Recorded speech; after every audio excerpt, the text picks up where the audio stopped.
നമസ്കാരം. മലയാളി വാർത്തയിലേക്ക് സ്വാഗതം. ഒരുപോലെ സന്തോഷവും ആശ്വാസവും തോന്നിക്കുന്ന ഒരു വാർത്തയാണ്.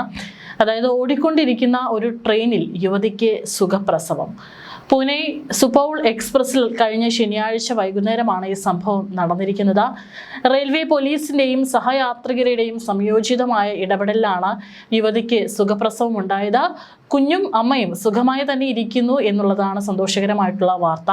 പലപ്പോഴും ഇത്തരത്തിൽ പലയിടങ്ങളിൽ ആംബുലൻസിലൊക്കെ തന്നെ യുവതികൾ പ്രസവിച്ചു എന്നുള്ള വാർത്തകൾ നമ്മൾ കേൾക്കാറുള്ളതാണ്.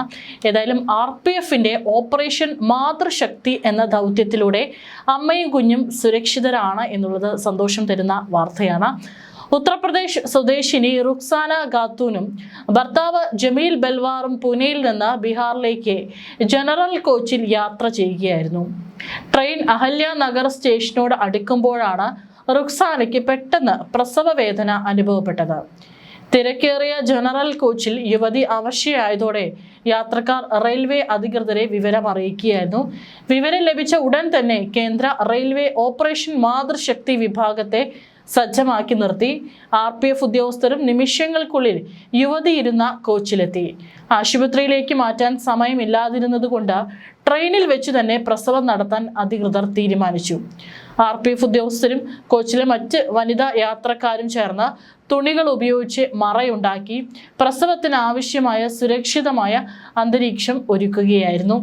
വൈകാതെ തന്നെ റുക്സാന ഒരു ആൺകുഞ്ഞിനെ ജന്മം നൽകി.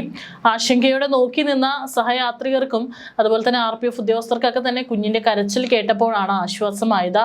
ട്രെയിൻ അഹല്യ നഗർ സ്റ്റേഷനിൽ എത്തുന്നതിന് മുൻപ് തന്നെ റെയിൽവേ അധികൃതർ 108 ആംബുലൻസും ഡോക്ടർമാരുടെ സേവനവും ഉറപ്പാക്കിയിരുന്നു. സ്റ്റേഷനിൽ എത്തിയ ഉടൻ അമ്മയെയും കുഞ്ഞിനെയും ആശുപത്രിയിലേക്ക് മാറ്റി. നിലവിൽ ഇരുവരും പൂർണ്ണ ആരോഗ്യത്തോടെ കഴിയുകയാണെന്നും ഡോക്ടർമാർ അറിയിച്ചു. റെയിൽവേ ജീവനക്കാരുടെയും യാത്രക്കാരുടെയും കൂട്ടായ പരിശ്രമത്തെയും RPFന്റെ കൃത്യസമയത്തുള്ള ഇടപെടലിനെയും റെയിൽവേ ഉദ്യോഗസ്ഥർ അഭിനന്ദിച്ചു. കാരണം ഇത്തരത്തിൽ ഒരു റെയിൽവേ യാത്രക്കിടയിൽ ഇത്തരത്തിലൊരു സംഭവിച്ചു കഴിഞ്ഞാൽ എല്ലാവർക്കും ഒരു ആശങ്കയുണ്ടാകും. കാരണം 2 ജീവനാണ്, അമ്മയുടെയും കുഞ്ഞിൻ്റെയും ജീവൻ എന്തായിരിക്കും എന്നുള്ള ഒരു ഭയം എല്ലാവർക്കും ഉണ്ടായിരുന്നു. പക്ഷേ പണ്ടത്തേതുപോലെയല്ല നമ്മുടെ ഇന്ത്യൻ റെയിൽവേ എല്ലാ സജ്ജീകരണങ്ങളും ഇന്ന് ഒരുക്കിയിട്ടുണ്ട്. പലപ്പോഴും നമ്മൾ പലരും കണ്ടിട്ടുണ്ട്, പല ട്രെയിൻ യാത്രകളിലും ദുരനുഭവം ഉണ്ടാകുമ്പോൾ ഫോണിൽ മദത് ആപ്പ് വഴി കൃത്യമായിട്ട് ഇന്ന കോച്ച് നമ്പറിൽ ഇത്രാമത്തെ സീറ്റിൽ ഇരിക്കുന്നു, താൻ ഇത്തരത്തിലുള്ള ബുദ്ധിമുട്ടുകൾ അനുഭവിക്കുന്നുണ്ട് എന്ന് പറഞ്ഞു കഴിഞ്ഞാൽ ഒരുപക്ഷെ അടുത്ത സ്റ്റേഷനിൽ വളരെ നിമിഷങ്ങൾക്കുള്ളിൽ തന്നെ സഹായവുമായിട്ട് പോലീസും RPF ഒക്കെ തന്നെ എത്താറുണ്ട്. ഒരുപാട് മാറ്റങ്ങളാണ് നമ്മുടെ ഇന്ത്യൻ റെയിൽവേയിൽ സംഭവിച്ചുകൊണ്ടിരിക്കുന്നത്. ഏതായാലും അതിന് ഏറ്റവും ഒടുവിലത്തെ ഉദാഹരണമാണ് ഈ സുഖപ്രസവം ഇപ്പോൾ ഈ ട്രെയിനിൽ നടത്താനായിട്ട് ഈ അമ്മയ്ക്ക് സാധിച്ചിട്ടുള്ളത്. ഏതായാലും സന്തോഷകരമായിട്ടുള്ള വാർത്തയാണ്. നമ്മുടെ ഇന്ത്യൻ റെയിൽവേയിൽ ഏത് ഭാഗത്തേക്ക് നമ്മൾ യാത്ര ചെയ്യുമ്പോഴും എല്ലാ തരത്തിലുള്ള സംവിധാനങ്ങളും ഉണ്ട് എന്നുള്ളതിൻ്റെ ഏറ്റവും ഒടുവിലത്തെ ഉദാഹരണമാണ് ഈ വാർത്ത.